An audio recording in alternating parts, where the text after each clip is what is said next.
2008 ஆண்டு வரை இந்த பிரதேசம் சூனிய பிரதேசமாக இருந்தது.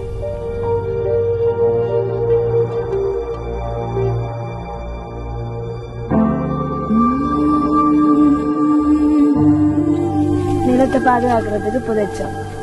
இப்ப அவங்க புதைச்சதையும் சேர்த்து எடுக்கிறதுக்கு நாங்க வேலை செய்துட்டு இருக்கோம்.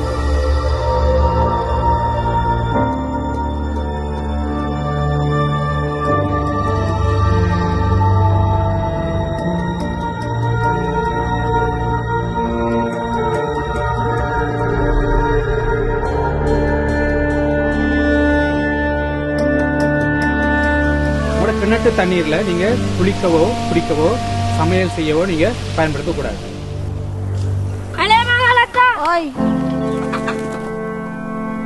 வேறொரு அமைப்பு தங்கச்சி எங்களோட தான் இருந்தவங்க இப்ப எங்களோட இல்ல. இப்படி 2-3 அமைப்பு இருக்கு. நீங்க எங்கட ஆர்ப்பாட்டத்துல நீங்க வந்து கலந்து கொள்ளும்.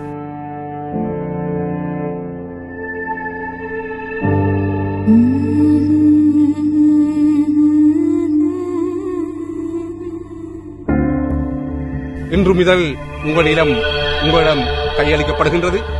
உங்கள் நிலங்களிலே நீங்கள் சுதந்திரமாக எந்தவித அச்சமுமின்றி நடமாடலாம்.